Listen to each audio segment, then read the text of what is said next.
Hello, in this video I'm going to show you how to add this PC icon on the desktop.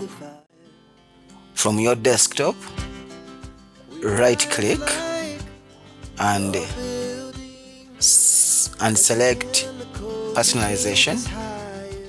From personalization, click on themes.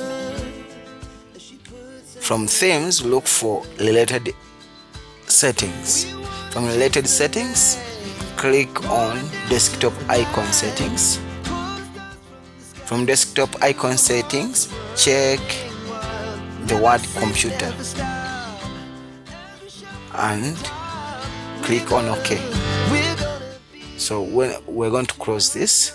So when you look at your desktop, this PC icon is already here. It has been added.